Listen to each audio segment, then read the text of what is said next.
Bonjour à tous et à toutes, je suis ravie de vous retrouver aujourd'hui dans une vidéo spéciale organisation pour répondre un petit peu à toutes les questions que vous me posez qui concernent notamment mon rythme de lecture et le fait que j'arrive à lire beaucoup. Du coup voilà, j'ai décidé de vous répondre un petit peu en vous parlant des différents points qui font pour moi que j'arrive à lire autant. Donc voilà, j'espère que ça vous plaira. Il s'agit vraiment pour moi de vous donner mes petits conseils à moi, mes petites choses qui font chez moi que ça marche. Je sais que voilà, c'est pas les mêmes choses pour tout le monde, mais j'espère que ça vous plaira. Je vous mets également en barre d'informations la vidéo de Pauline de la chaîne Patatras qui avait fait une vidéo qui était également consacrée à ce thème. Et voilà, vu que je trouvais qu'il y avait pas mal de points intéressants et pas mal de points sur lesquels je la rejoignais, je vous mets également ça en barre d'infos.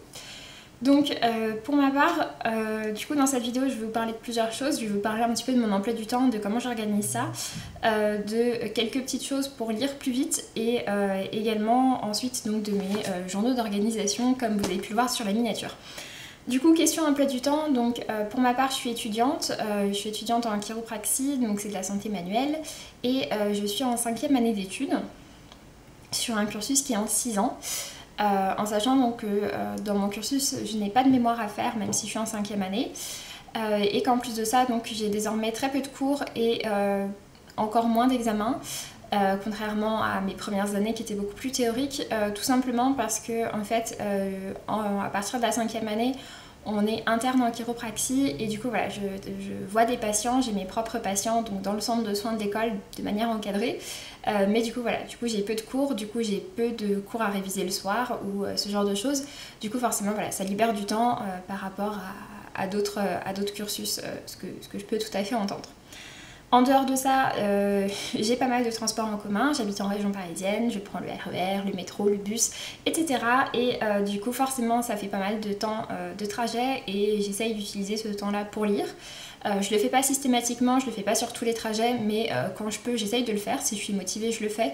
Et c'est vrai que voilà, vu que j'ai quand même on va dire en moyenne 1h30 minimum de transport par jour, et bien ça fait quand même pas mal de temps de lecture pris si on arrive à se lire dans ces conditions-là. Pour ma part, j'arrive tout à fait à lire avec de la musique et du coup c'est ce que je fais pour pouvoir lire dans les transports afin de me couper un petit peu de ce qui se passe autour et de pouvoir vraiment me concentrer sur mon livre.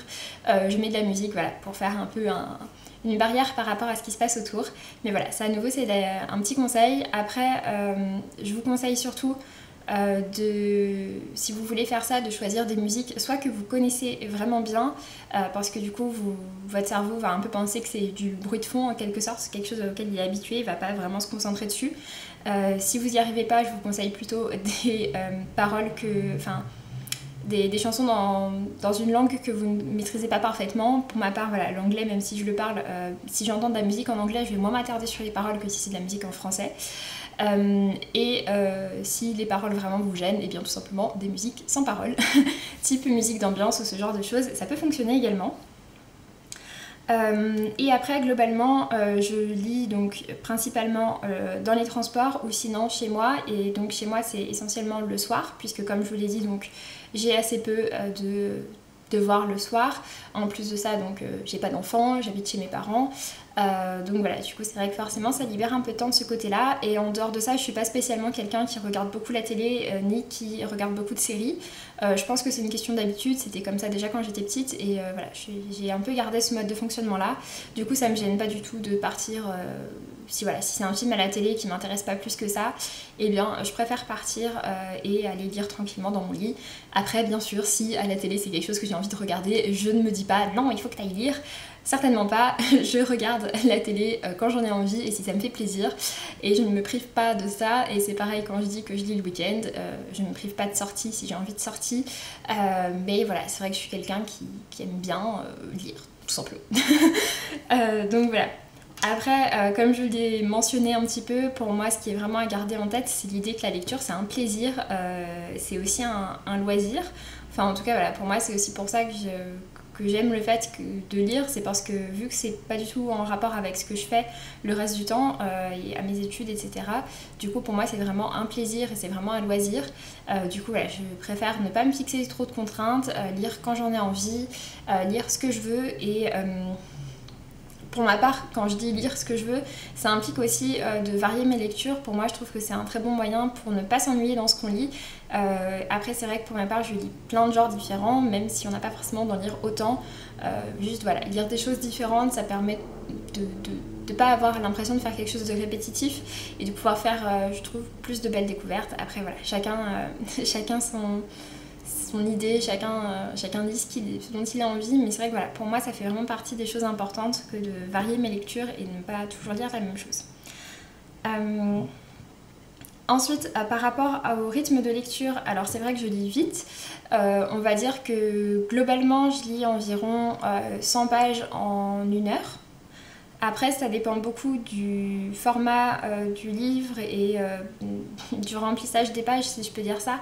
Enfin voilà, forcément, il y a des livres qui se lisent beaucoup plus vite que d'autres. Déjà, il y a des genres qui se lisent beaucoup plus vite que d'autres parce que les styles sont faits pour être fluides, pour être accrocheurs, comme c'est le cas par exemple en général en jeunesse ou en romance.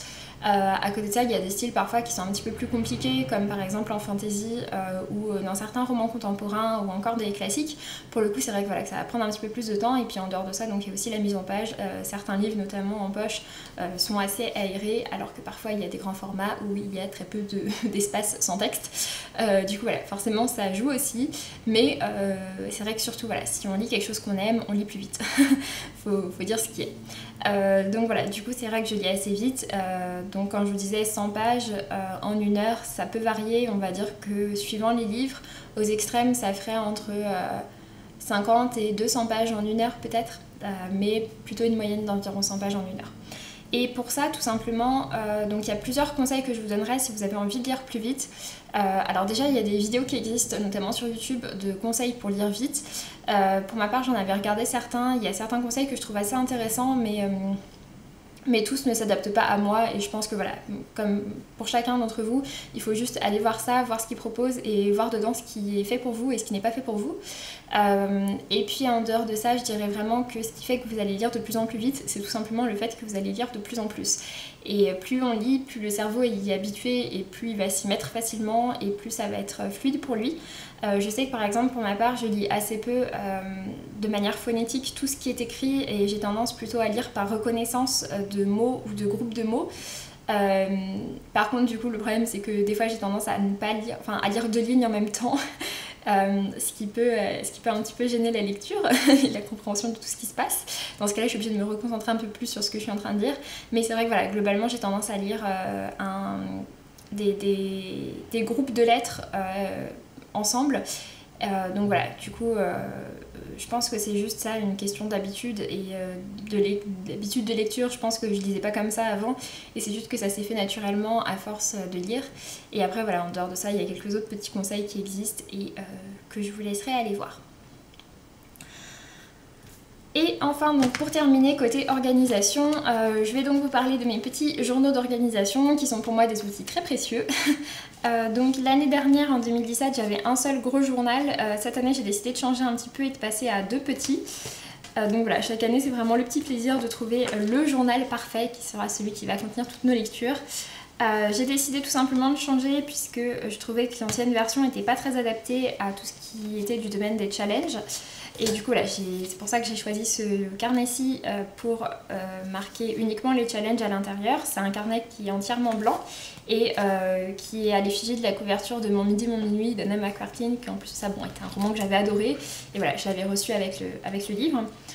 Du coup, donc voilà, c'est vraiment les challenges à l'intérieur. Au départ, j'ai mis tout ce qui était les séries en cours et l'avancée donc dans les séries, c'est organisé par genre. Donc ça prend plusieurs pages. Ensuite, donc j'ai des pages spécifiques à certains challenges. Ici, donc le Cold Winter Challenge de cette année. Ensuite, ici, c'est des challenges annuels, donc un genre par mois, un classique par mois et un nouveau pays par mois. Ensuite, des marathons de lecture comme sur la page de gauche. Sur la page de droite, c'était par rapport au PLIB 2018 et donc à la sélection aux livres qui m'intéressaient dans la présélection qui avait été faite. Après, à nouveau ici, un challenge de lecture avec une semaine de lecture et mon avancée jour par jour. Ici, encore un nouveau challenge. À nouveau ici, ça c'est un petit peu une palle, le top des livres de ma palle qui me font envie et qu'il faudrait que je lise en 2018. Ensuite, à nouveau, un petit week-end à 1000 et ce genre de choses. C'est vrai d'ailleurs que je vous en ai pas parlé dans dans mes conseils pour lire plus, mais c'est vrai que pour ma part je suis quelqu'un qui est pas mal boosté par tous les challenges, donc du coup c'est pour ça que je participe dès que je peux à tout ce qui est week-end à 1000 ou tous les challenges de lecture possibles et imaginables, mais tout simplement parce que je trouve en général que ça a tendance à me booster le fait d'être plusieurs à lire, de se fixer un objectif, etc. Je pourrais pas lire comme ça tout le temps, et quand je suis un week-end à 1000 je choisis des livres pour le week-end à 1000, mais voilà, c'est quelque chose qui me booste de manière générale, et ça peut être un bon conseil si vous avez envie de lire un petit peu plus. Et enfin, donc dans l'autre carnet, celui-ci, globalement, il y a quand même pas mal de choses qui sont dans mes carnets de lecture depuis que j'ai commencé ma chaîne. Quoique non, la première année, mon carnet de lecture était très léger au niveau de ce que je notais dedans, mais depuis 2016, du coup 2016, 2017 et 2018, ça se présente globalement sous cette forme-là. Du coup, ça c'est vraiment le cahier qui est spécialement dédié à cette année. On a donc en gros un petit bilan de l'année précédente, avec le bilan également du top et du flop, les objectifs pour l'année. Ça c'est une double page que j'aime bien, qui permet un peu de voir les statistiques de ce que l'on lit, des auteurs plutôt féminins, plutôt masculins, les genres, les nationalités, etc. Ensuite, une double page que j'ai laissée vide, mais je vous montrerai dans mon autre carnet ce que je pense faire à la place. Et ensuite, donc, on attaque les pages spécifiques pour les mois. À chaque fois, donc, la première page concerne les objectifs un petit peu du mois en quelque sorte, donc avec la palle prévisionnelle. Je sais qu'en moyenne, je lis à peu près une quinzaine de livres par mois. Du coup, dans mes palles prévisionnelles, je mets toujours moins de 15 livres, voire moins de 10 en général, pour pouvoir me laisser libre cours à mes envies et pas me retrouver complètement fixée. Et voilà, s'il y a des livres dedans que j'ai pas lus, c'est pas grave. J'ai également la page avec les services presse et les challenges en cours. Ensuite, la page YouTube avec l'organisation, donc je sais que j'essaye de publier mes vidéos globalement le mercredi et le samedi. Du coup, j'ai noté tous les mercredis et samedis du mois, et après je remplis au fur et à mesure ce que je vais faire comme vidéo. Et à chaque fois, donc le F pour savoir si c'est filmé et Y pour YouTube, donc si ça a été mis en ligne. Ensuite, le petit planning des événements, le book haul juste à côté. Et après, on passe aux pages vraiment consacrées à mes livres. Donc ça c'est vraiment pratique après quand je dois faire mes updates lecture de retrouver ça, surtout quand c'est des livres que j'ai lus déjà il y a quelques temps. Ensuite à la fin on a une petite page spéciale graphique, puisqu'en général j'ai un peu moins de choses à dire dessus. La page de bilan juste derrière, et ensuite on réattaque pour un nouveau mois avec le même système. Donc voilà, vraiment ça c'est un outil qui pour moi est vraiment très pratique. Et à la fin du carnet j'ai également une page, des pages comme ça, avec la liste de tous les livres que j'ai lus, et ils sont numérotés, donc en bleu foncé les romans et en bleu clair les titres graphiques. Et après donc ce que je voulais vous montrer, les pages que j'ai laissées vides pour l'instant, le but est de refaire ce que j'avais fait juste ici, que j'avais déjà fait les 2 années précédentes, à savoir une bibliothèque des livres que j'ai lus avec les couleurs par genre. Je trouve ça vraiment très sympa, ça rend très bien, et puis ça permet vraiment de voir qu'on a beaucoup lu durant l'année, et voilà, je trouve ça assez sympa. Donc voilà pour ce qui est de l'organisation. J'espère que cette vidéo vous aura plu, qu'elle aura permis de répondre un peu aux questions que vous vous posiez. N'hésitez pas, si vous en avez encore, à me les poser en commentaire, je vous répondrai avec très grand plaisir. Et puis n'hésitez pas à me dire si vous aussi vous avez certaines petites astuces pour pouvoir lire un petit peu plus. Sur ce, je vous laisse et je vous dis à très bientôt. Salut!